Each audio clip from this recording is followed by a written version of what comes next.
அஸ்ஸலாமு அலைக்கும் வரஹ்மத்துல்லாஹி வபரகாத்துஹு. அன்பார்ந்த அனைத்து உறவுகளுக்கும் இனிய மாலை வணக்கம்.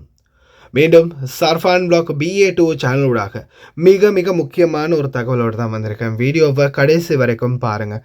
தெரியாத நண்பர்களுக்கும் மறக்காமல் இந்த வீடியோவை ஷேர் பண்ணுங்கள். வீடியோ பிடிச்சிருந்தா ஒரு லைக் பண்ணுங்கள், சப்ஸ்கிரைப் பண்ணுங்கள், மறக்காமல் பெல் பட்டனையும் ஆல் செலக்ட் பண்ணுங்கள். அப்போ தான் நான் போடக்கூடிய ஒவ்வொரு தகவல்களும் உங்களுக்கு நோட்டிஃபிகேஷன் மூலம் கிடைக்கும். சிகிச்சை அளிக்காததால், நாட்டில் சென்று சிகிச்சை பெற்றுக்கொண்டதால் உயிரிழந்த ஒரு துயர சம்பவம். அதே போல் சிறு அம்மை போட்டதால், இன்ஜெக்ஷன் எடுத்துக்கொண்டதால், ட்ரீட்மெண்ட் எடுத்துக்கொண்டதால் கடைசியில் பலியாகிய உயிர். மிக முக்கியமான தகவல். வீடியோவை ஸ்கிப் பண்ணா பாருங்கள். முதலாவது உங்களுக்கே தெரியும், இப்போ ரீசெண்டாக விஜய் எனக்கூடிய சகோதரி, இந்துலையை சேர்ந்த சகோதரி, இவங்களை பற்றி நம்ம வீடியோவில் அப்லோட் பண்ணியிருந்தோம். இந்த சகோதரி இப்போ ரீசெண்டாக என்னோட பேசும்போது கூட சகோதரி விஜயாக்கும் தற்போது உடல்நிலை ரொம்ப மோசமாகிட்டு வரதா தெரிவிச்சிருக்கிறாங்க. சில மாற்றங்கள் உடலில் மறுபடியும் ஏற்படுறதாகவும் சில நோய்க்கான அறிகுறிகள் இருக்கிறதாகவும் தெரிவிச்சிருக்கிறாங்க. இவங்களுக்கு ஏற்பட்ட காரணம் என்னென்னா, இந்த மாதிரியான ஒரு தோற்றம், அவங்க நல்லபடியாக இருந்தவங்க இந்த மாதிரி ஒரு தோற்றத்துக்கு மாறக்கூடிய காரணம் என்னன்னு பார்த்தீங்கன்னா, சிறு அம்மை, அவங்களுக்கு சின்ன அம்மை போட்டு இருந்தது. அந்த சின்ன அம்மை போட்டதுக்கு சிக்கன் பாக்ஸ் அப்படின்னு சொல்லி இவங்க என்ன பண்ணுறாங்க, ஹாஸ்பிட்டலில் ஒரு இன்ஜெக்ஷன் போடுறாங்க. இன்ஜெக்ஷன் போட்டதுக்கு அப்புறமா தான் இவங்களுடைய உடல்நிலை இந்த மாதிரியான ஒரு நிலைமைக்கு மாறுது. ஏஜென்ட்டில் இருக்கும்போது அவங்க இந்த மாதிரியான ஒரு நிலைமையில் தான் விழுந்து கிடந்திருக்காங்க. எல்லாருமே பயந்து ஷாக் ஆகி போய் அதுக்கப்புறமா என்ன செய்யிருக்கிறாங்க, ஹாஸ்பிட்டலுக்கு கூட்டிகிட்டு போயிருக்கிறாங்க. ஹாஸ்பிட்டலுக்கு கூட்டிகிட்டு போனதுக்கு அப்புறமா ஹாஸ்பிட்டலில் ICUவில் 10 நாளுக்கு மேலே அட்மிட் பண்ணி இருந்திருக்கிறாங்க. அதுக்கப்புறமா ரொம்ப கஷ்டப்பட்டு தான் அவங்களுடைய உடல்நிலையை சரி நிலைமைக்கு கொண்டு வந்திருக்கிறாங்க ஹாஸ்பிட்டல்லையும். அதற்கு பிறகு அவங்களுடைய அந்த உடல்நிலை கொஞ்சம் கொஞ்சமாக மாறி வந்த பிறகு, அவங்களுடைய உடல்நிலையுடைய தோற்றம் ஓரளவுக்கு தேர்ந்த பிறகு தான் அவங்கள டிஸ்சார்ஜ் பண்ணியிருந்தாங்க. ஆனால் இப்போ அவங்களுக்கும் நோய் அறிகுறி. இந்த தகவலையும் கொஞ்சம் கேளுங்க. அஸ்ஸலாமு அலைக்கும் மகன், என்ன செய்கிறீங்க மகன்? இந்த பிள்ளை தான் மகன், நான் சொன்னேன் 16 நாள் குவைட்டில் வச்சு அம்மா போட்டு அந்த பிள்ளைய கொண்டு ஹாஸ்பிட்டலில் விட்டு இந்த மாதம் 9ஆம் தேதி இந்த பிள்ளைய அனுப்புனாங்க. 10ஆம் தேதி காலையில் நாட்டுக்கு போயிடுச்சு. போன வாக்கில் கொண்டு ஹாஸ்பிட்டலில் விட்டாங்க. இன்னைய வரைக்கும் அந்த பிள்ளை ICUவிலேருந்து இறந்து போயிடுச்சு. தம்பி மகன், சொல்லுங்கள் எல்லாருக்கும், அம்மா போட்டால் ஹாஸ்பிட்டலுக்கெல்லாம் போக வேணாம், அந்த கடவுளை வேண்டிக்கிட்டு இருக்க சொல்லுங்கள். சரியான கவலை. 2 பிள்ளைங்க இருக்காங்க, நல்ல பிள்ளை தம்பி, சொல்லி வேலை ஆம்பளை மாதிரி வேலை செய்யும் நாட்டில். இந்த பாபா சொன்னதான், நீங்கள் இரு, நான் உன்னை காப்பாற்றுறேன் அப்படின்னு. இந்த பிள்ளை போகணுன்னே போயிடுச்சேன் தம்பி. வயசை போடுங்க எல்லாத்துக்கும், எல்லாரும் கேட்டுக்கோங்க. நம்ம மக்களே, நாட்டு மக்களே, எல்லாருக்கும் வணக்கம். நான் சொல்கிறேன், அம்மை நோயின்னு ஒன்று ஏற்பட்டுச்சுன்னு நமக்கு உடம்புல தெரிஞ்சுக்கிச்சுன்னா, நீங்கள் எந்த விதத்துலையும் எந்த மருந்துமே குடிக்காதீங்க. ஒரு பெனண்டோட கூட குடிக்காதீங்க. இதுக்கு முன்னே நான் ஒரு ஃப்ரெண்ட் ஒன்று பார்த்துருக்கேன். அம்மை நோய் போட்டு ஊசி விஷம் போட்டு 2006 நான் இங்கே இருக்கக்குள்ள ஒரு பிள்ளை இறந்துச்சு. ஆனால் அதே கேஸ் தான் இந்த பிள்ளைக்கு நடந்திருக்கு. ஆனால் எல்லாத்துக்கும் நான் சொல்கிறேன், நம்ம வந்திருக்கோம் தொழிலுக்கு, பிள்ளைகளை விட்டுட்டு நம்ம குடும்பத்தை இழந்து நம்ம கஷ்டத்துக்கு. எல்லாருமே தெரிஞ்சுக்கங்க. எல்லாருக்கும் இந்த செய்தி போய் சேரணும்னு நான் பிரார்த்தனை பண்ணுறேன். யாருமே ஹாஸ்பிட்டலுக்கு போகாதீங்க, யோசனையோடு இருங்க. கொஞ்சம் கொப்பளம் போட்டோன்னா மருந்தை தேடாதீங்க, கொஞ்சம் சிந்திச்சு பாருங்கள். உங்களுக்கு தெரியும் தானே, யாராக இருந்தாலும். நான் அதுதான் சொல்கிறேன், எல்லாரும் கேட்டுக்கோங்க. எங்கள் ஊர் பிள்ளை தான் இந்த பிள்ளை, எங்கள் வீட்டு பக்கத்தில் உள்ள பிள்ளை தான் இந்த பிள்ளை. 2 பிள்ளைங்க இருக்குது. 5 வயசில் ஒரு பிள்ளையும் 8 வயசில் ஒரு பிள்ளையும்.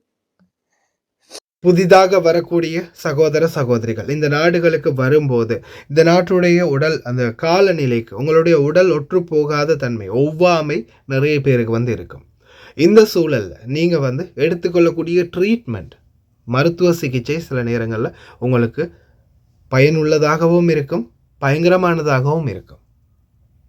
இறந்த சகோதரிக்கு எங்களுடைய ஆழ்ந்த இரங்கல்கள். அதே போல் இன்னொருவருக்கும் இந்த நிலைமை நடக்காத அளவுக்கு தயவு செய்து அனைவரும் பார்த்துக்கோங்க. தயவு செய்து இந்த விடயங்களை மறக்காமல் நண்பர்களுக்குள்ள பகிருங்க. புதிதாக வரக்கூடிய சகோதர சகோதரிகளுக்கும் இந்த தகவல்கள் பிரயோஜனமாக இருக்கும் அப்படின்னு நினைக்கிறேன். அதே மாதிரி ட்ரீட்மெண்ட் எடுக்கிறதுக்கு முன்னாடி முடிந்த வரைக்கும் இந்த நாடுகளை பொறுத்த வரையில் உங்களால் முடிந்தால் ஒவ்வொரு விடயங்களுக்கும் நம்மளுடைய பாட்டி காலத்தில் தாத்தா காலத்தில் நம்மளுக்கு சொல்லித்தந்த பல மருத்துவ முறைகள் இருக்குது. மிளகு அவிச்சு குடிக்கிறதுலேருந்து கொத்தமல்லி அவிச்சு குடிக்கிறதுலேருந்து எத்தனையோ விடயத்தில் நம்மளுக்கு மருத்துவம், நாட்டு மருத்துவம் தெரியும். முயற்சி செய்யுங்க முடிந்த வரைக்கும். ஆப்ரேஷன் பண்ணுறாங்க, குவைத்தில் இருக்கும்போது எதுவுமே கொடுக்கல, சம்பளமும் கொடுக்கல, போனஸும் கொடுக்கல அப்படின்னு ரொம்ப புலம்பிக்கிட்டே இருந்தாங்க. கடைசியில் பிடிச்சி ஏர்போர்ட்டுக்கு அனுப்பி விட்டாங்க டிக்கெட்டை போட்டு. நோயிலே இருந்தாங்க. நாட்டுக்கு போனதுக்கப்புறமா வயிற்றில் கட்டி அப்படின்னு சொல்லி ஆப்ரேஷன் பண்ணியிருக்காங்க. ஆப்ரேஷன் பண்ணும்போது அவங்களுடைய மலக்குடலையும் சேர்த்து வெட்டி விட்டுட்டு அதை தைக்காமல், அதை பற்றி கவனிக்காமல் ஆப்ரேஷனை பண்ணி அனுப்பி விட்டுட்டாங்க. கடைசியில் மறுபடியும் வயிற்றில் வலி அப்படின்னு கொண்டு போய் ஹாஸ்பிட்டலில் செக் பண்ணி பார்த்தா மலம் சம்மந்தப்பட்ட ஒரு குடல் வெட்டுப்பட்டிருக்குது. அதில் உடம்புக்குள்ளே பூராவே பார்த்திங்கன்னா கழிவுகள் பரவி விஷம் ஏறியதால் உடம்பு ஃபுல்லாக உயிரிழந்திருக்கிறாங்க இந்த சகோதரியும், குவைத்திலிருந்து சிகிச்சை கிடைக்காம போனதால். குட் மார்னிங் මල්ලි. දන්නවද මං ඔයාට කිව්වේ මගේ යාළුවා ලංකාවට ගියා බෝනස් එක දුන්නේ නැහැ කියලා. ඊට පස්සේ මේ ගෙදර ඉන්නකම් අසනීපෙන් වුණා. හොස්පිටල් ගෙනිච්චේ නැහැ. ලංකාවට ගෙනියලා ගිහිල්ලා එයා හොස්පිටල් චෙක් කරලා බලපුවම කියලා බඩේ ගෙඩියක් කියලා. කුරුණෑගල නෙමෙයි, කුරුණෑගලෙන් එහා නිකවැරටියේ හොස්පිටල් එකට ඇඩ්මිට් වෙලා ඉස්පිතාලේ මේ ඔපරේෂන් එක කරලා ඔපරේෂන් එකේදී මේ පුංචි බඩවැල කැපිලා ඒ ඩොක්ටර්ස්ලා හරියට බලලා නැහැ. කුමාර බාට්ටුවට ගෙනල්ලා දාලා එදා මාත් එක්ක කතා කරලා ගෙදර ගියාම ගන්නම් කියලා.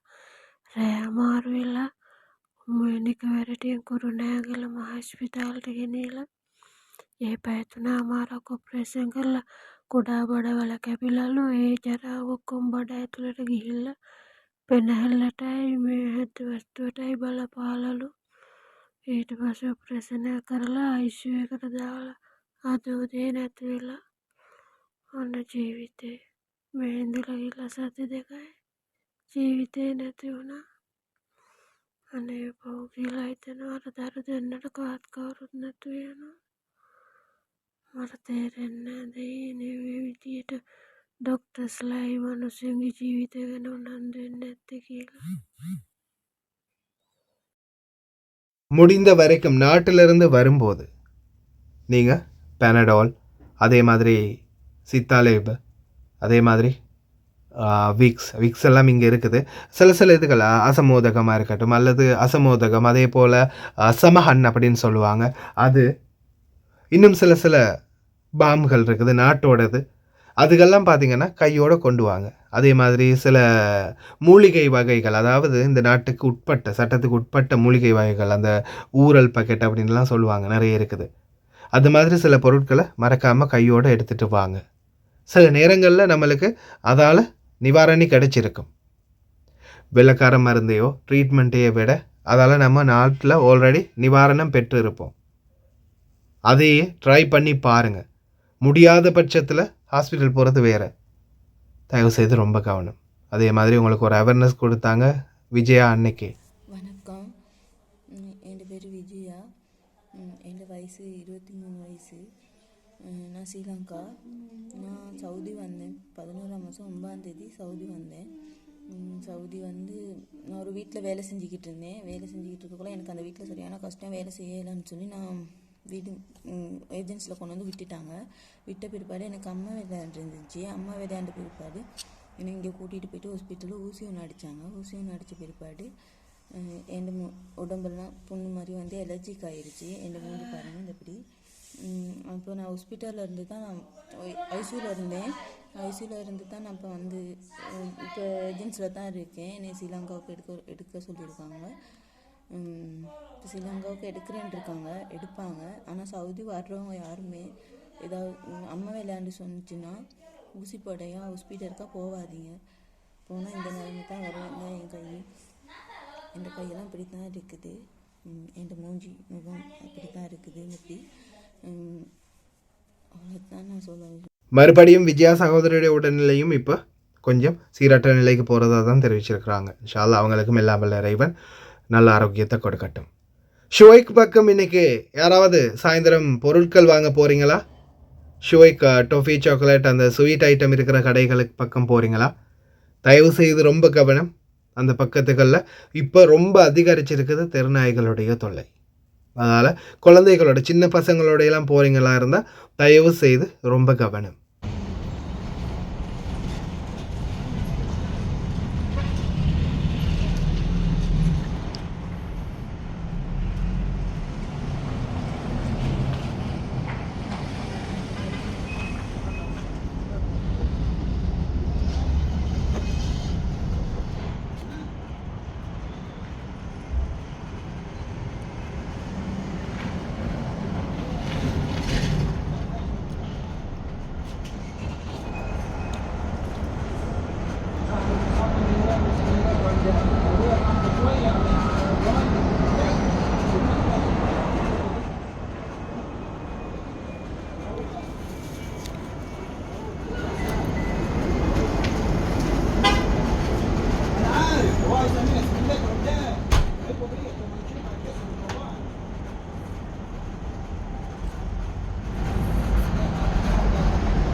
தயவு செய்து ரொம்ப கவனம்.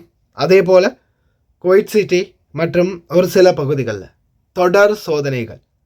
இரவு நேரங்கள்லையும் பஸ் எல்லாத்தையுமே நிறுத்தி பார்த்திங்கன்னா போகிற வார டிரான்ஸ்போர்ட்டாக இருக்கட்டும், பஸ் அதே மாதிரி டாக்ஸி வாகனங்கள், கார், போகிற வார எல்லா வாகனங்களையும் நிறுத்தி சோதனை பண்ணுறாங்க. அதிகமாகவே இப்போ சோதனைகள் வெளியாகிட்டே இருக்குது குவைட்டில்.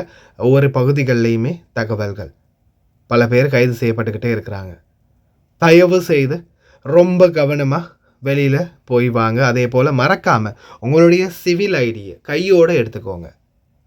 அதே மாதிரி பத்தாக்கா மதினியா மட்டும் இருந்து சரி வராது, தொடர்ந்துமே தெரிவிக்கிறது தான். சில நேரங்களில் கஃபீல் ஏற்கனவே ஆல்ரெடி உங்களுக்கு இன்ஹாஸ் கேஸை போட்டு வச்சுருப்பாங்க.